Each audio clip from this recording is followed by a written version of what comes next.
Hello, everyone, and welcome once again to the amazing world of English literature. My name is Amit Ranjan, and today we are going to discuss a poem by Sarojini Naidu. Picture this, it's a bright golden morning.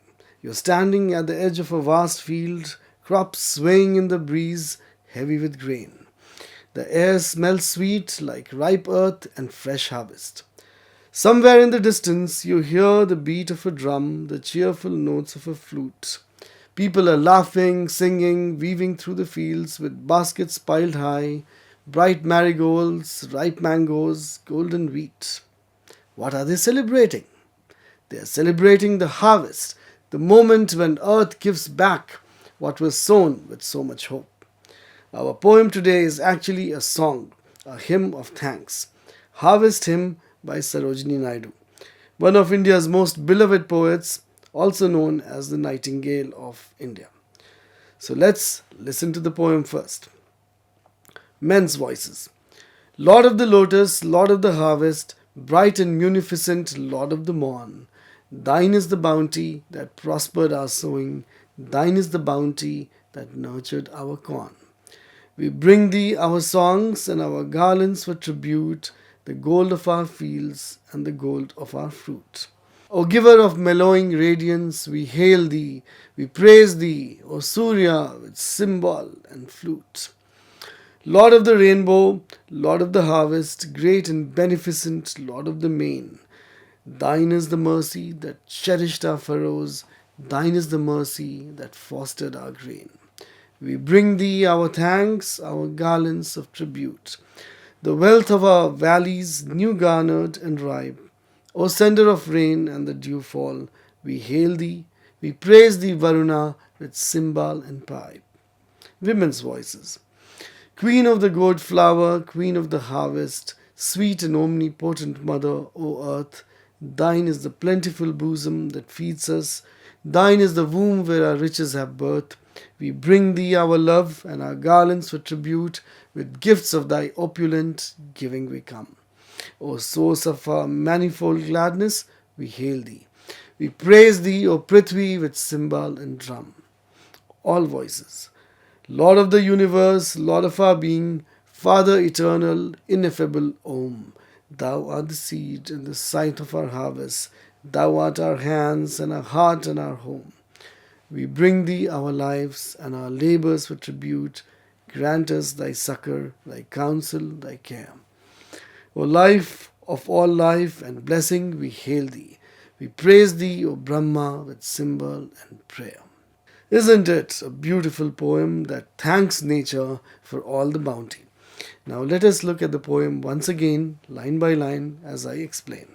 So as you can see, the poem is divided into three parts: men's voices, women's voices, and then there's the chorus. We'll look at the difference later. First, let's understand the meaning.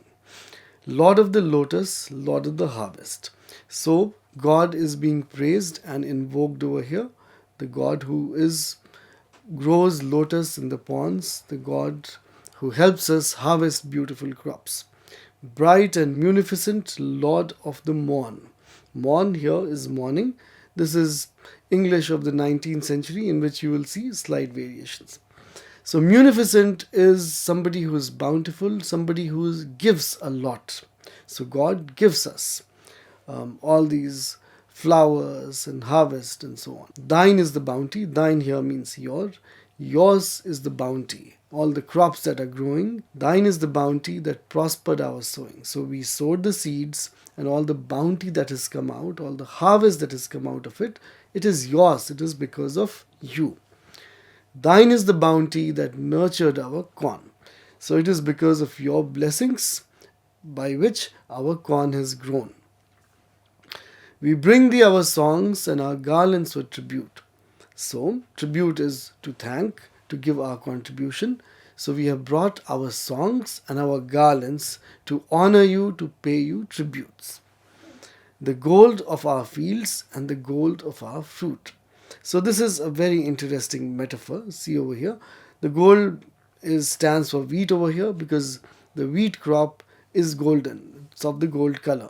And so whenever you see gold fields, it means wheat fields. And the gold of our fruit. Here gold is used as a metaphor, because fruits are so important for us, for our bodies, for our society, and for commerce, for the farmers. They will make their money, their livelihood through the fruit. That is why it's called gold.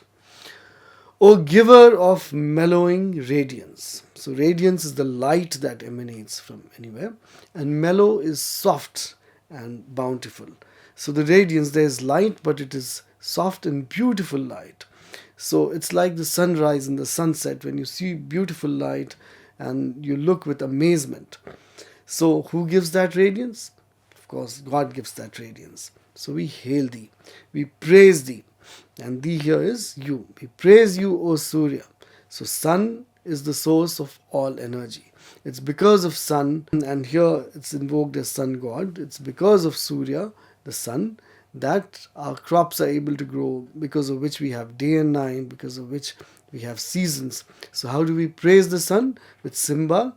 Cymbal is a percussion instrument in which there are two discs which you play together. You would have seen it pretty often. And the flute. The next stanza, Lord of the Rainbow. So who creates rain? God creates rain. And He creates the rainbow, Lord of the harvest. So all these are beautiful images of farmlands where after rain there's beautiful crops standing in the fields and there's rainbow on the horizon. Great and beneficent Lord of the main. So here again, beneficent is a synonym of munificent. Somebody who gives you benefits, somebody who gives you bounty, blessings. Thine is the mercy. So you are merciful, that cherished our furrows. Furrows are the trenches that farmers dig in which they plant their plants. And so it is because of God's mercy that these furrows have blossomed and grown into good crops. Thine is the mercy that fostered our grain. So to foster is to take care of. So our grains have been protected by you. We bring thee our thanks and our garlands for tribute. So once again see the repetition that we want to thank you, we want to bring garlands to you. The wealth of our valleys, new garnered and ripe. So garner is to gather. So the wealth that is newly gathered and the ripe fruits. O sender of rain and dew fall. So it's the same God who sends rain and who sends the night dew. The rain that nourishes the crops and the dew that falls lightly on them. We hail thee, which means we respect thee, we honor you.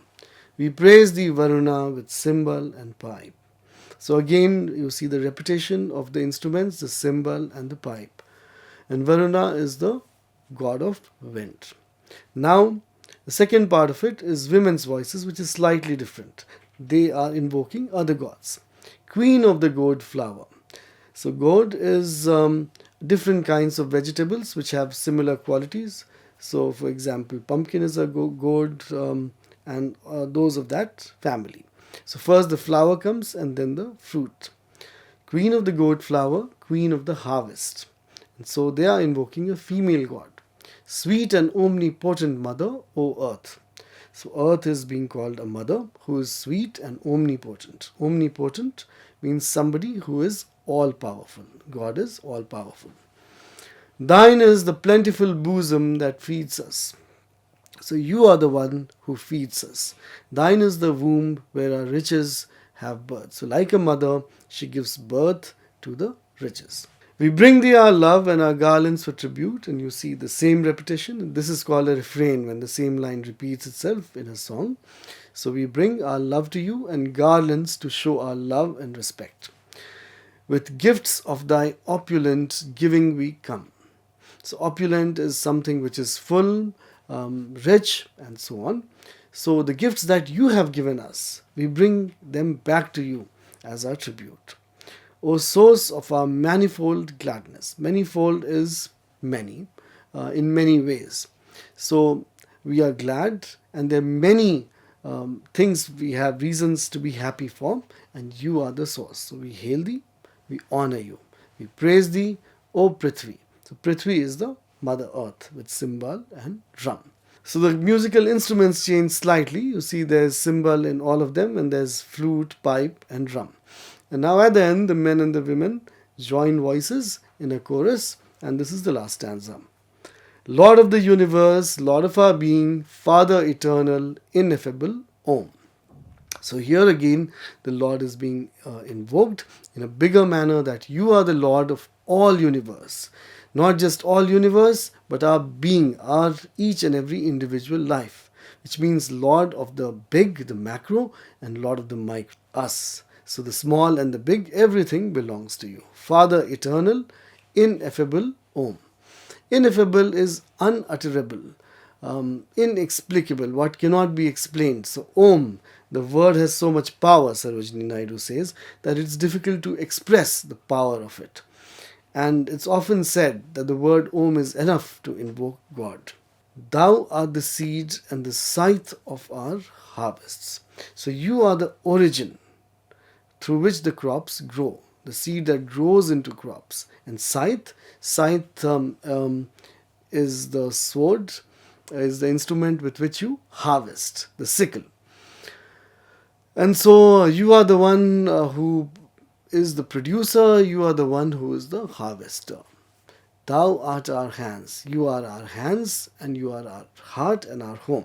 So basically this is in praise of the God, because of who all this harvest, all this bounty, all this farmland exists. We bring thee our lives, so we bring to you our lives and our labors for tribute. We work hard as a mark of respect to you under your command. Grant us thy succor, thy counsel, thy care. Succor is relief, so grant us the relief from heat and elements of weather and whatever other grief comes in our life. Thy counsel, counsel means advice, so give us your advice, your care, give us relief. O life of all life and all blessing. So look how beautifully Sarojini Naidu has put in this line, O life of all life, which means that God that is being invoked is omnipotent. We hail thee like King of Kings. We hail thee, so we honor thee. We praise thee, O Brahma. So Brahma in Hindu mythology is the creator of all things. So he is the life of all life, with symbol and prayer. And eventually it ends with the word prayer. Beautifully done.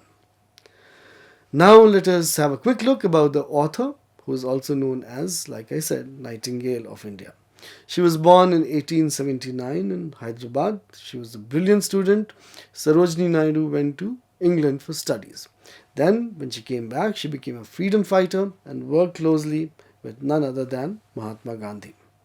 She was the first Indian woman to become the president of Indian National Congress, and later the first woman governor of an Indian state, which was Uttar Pradesh. Her poetry is famous for its beautiful words, rich colors, as we just saw, the celebration of Indian culture, its festivals, landscape, and its people. Now imagine combining the passion of a freedom fighter with the soul of a poet. That was Sarojini Naidu. Her poetry isn't just about words on a page, it's about feelings, colors, sounds. She had an incredible ability to take the ordinary sights and sounds of India, like a harvest festival, and turn them into something magical and universal, like we just saw. In Harvest Hymn, she does exactly that. She takes a simple moment of thanks and elevates it into a cosmic celebration. I talked about the structure of the poem. It has three distinct parts. First, we hear the men's voices. Who are they praising? They are praising Surya, the sun god, and Varuna, the god of rain and waters. Think about it. For a farmer, what are the two most essential things for a good harvest? Sunlight and water. So the men thank these powerful, bright gods for their bounty and mercy. In the second part, we have women's voices taking over. They turn to a different force. They praise Prithvi, Mother Earth. The men thank the forces above, but the women thank the nurturing, plentiful bosom of the earth from which all life springs. It's a beautiful balance, the sky and the soil, the masculine and the feminine principles of nature. Finally, all the voices come together. They unite to praise the Lord of the universe, Brahma. But here, Brahma isn't just a god amongst gods. Naidu describes him as the seed and the scythe, the beginning and the end, the creator and the tool that reaps. It's a powerful idea, isn't it?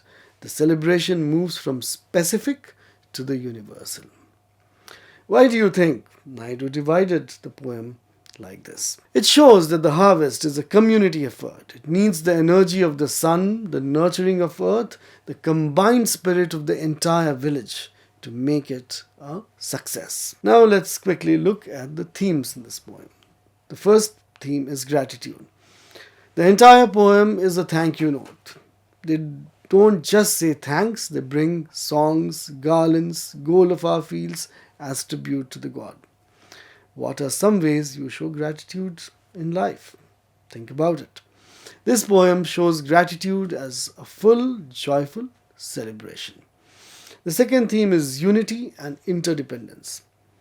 The poem shows that nothing exists in isolation. The sun and rain need the earth needs the farmer's labor, the men and women praise together. It is a beautiful reminder that we all are connected. The line, thou art our hands, our heart and our home, just think about that. It means the divine isn't someone far away. It is in our work, our love, our very home, and within ourselves. The third theme, cycle of life. The harvest is a result of the cycle, sowing, nurturing, reaping. The poem celebrates the cycle. They thank gods for prospering our sowing and cherishing our furrows. It's a reminder that effort, patience, nature work together in sync. Now let's look at some interesting words that came up. Munificent, beneficent, which means extremely generous. Can you think of a munificent person in your life? Opulent means rich, lavish, abundant. Opulent giving means nature gives us so much, so generously. Manifold simply means many and varied. Manifold gladness means joy that comes in very different forms. Ineffable. It's a beautiful word. It means something so great or amazing that it cannot be described in words. The feeling of universe is ineffable Om. Scythe. It's a tool with long curved blade used for cutting grass or grain. So when they say thou art the seed and the scythe, it means you are the beginning, the seed, and the end, the tool that harvests. Mellow, soft, rich, and pleasant quality in sound, light, or color. Furrow is a long, narrow trench or groove made in the ground, typically created by a plow or specialized equipment for planting seeds or managing irrigation. Cymbals. Essential percussion instruments consisting of thin metallic discs, usually of copper, that produce a range of bright, shimmering harmonics when struck. Alright, so that was about the poem. Now why don't we have some activities with you? Poems are meant to be heard. Naidu uses the words cymbal, flute, pipe and drum to create the soundscape. So for our activity, I want you to feel the rhythm. So we'll split into two groups, boys and girls. We'll read a few lines from each section. But here's the fun part. When you read your part, I want you to use your hands or feet to create the sound of your instrument. In men's voices, you have cymbal and flute.